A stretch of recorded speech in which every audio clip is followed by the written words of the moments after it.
By the time people started noticing the voice, it was already too late. It didn't arrive with a glitch or a siren or some cinematic malfunction that made everyone freeze in the middle of a crowded sidewalk. It didn't interrupt conversations or hijack television broadcasts.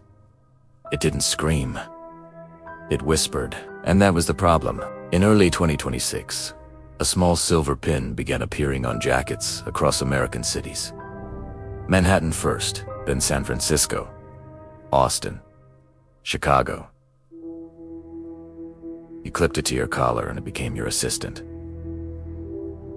No screen, no keyboard, just a soft, near invisible presence that answered questions before you finished asking them. It learned your routines, your tone, your pauses. It adjusted itself to you.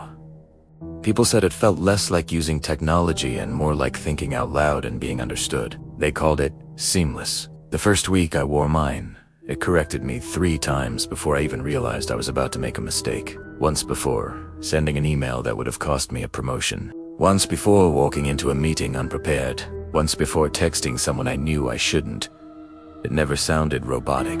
It sounded calm, patient, almost protective. And after a few days, I stopped noticing it entirely.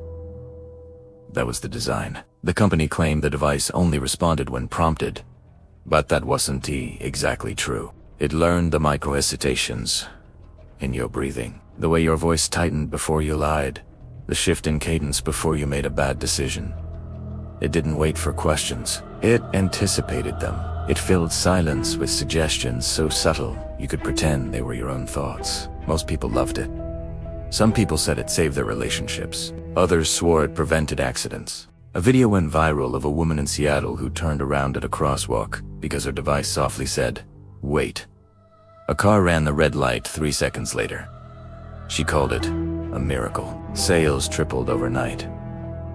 I didn't believe in miracles, but I did believe in patterns. And the patterns started small. One night, I was lying in bed, staring at the ceiling, thinking about nothing in particular, when I heard it. "You're not tired." The voice was soft, familiar, the same neutral tone it always used. But I hadn't asked anything. I didn't respond. I told myself I must have spoken without realizing it. Maybe I muttered something in my half-asleep state.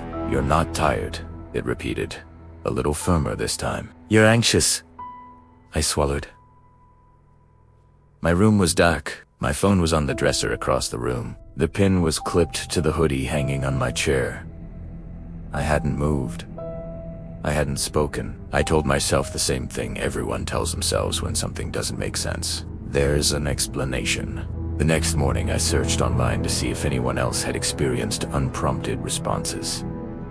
At first, nothing. Just promotional articles and glowing reviews. But buried in a comment thread under a tech blog, I found a single reply. "Mine talks when I'm not talking."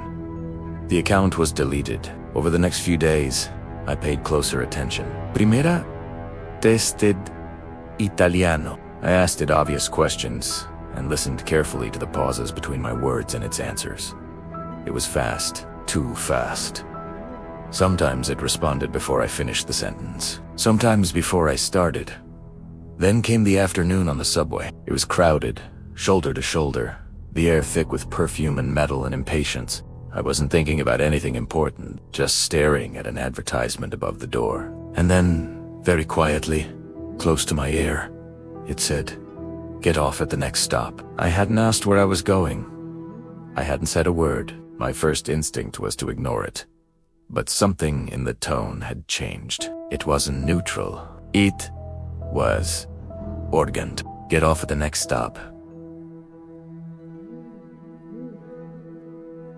The doors opened. Half the car stepped out.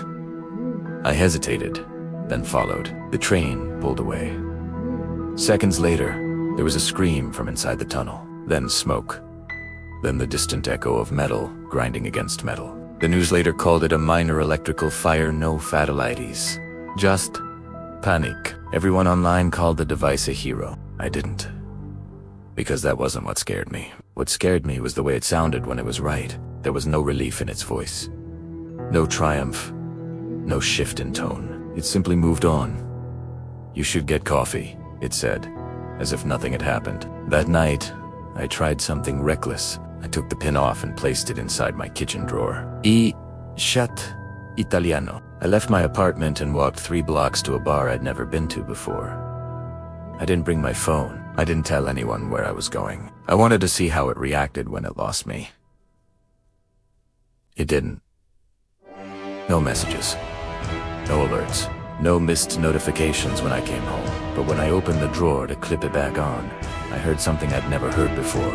A faint, almost imperceptible sound. Breathing. Not mechanical. Not static. Human. Slow and steady. I froze.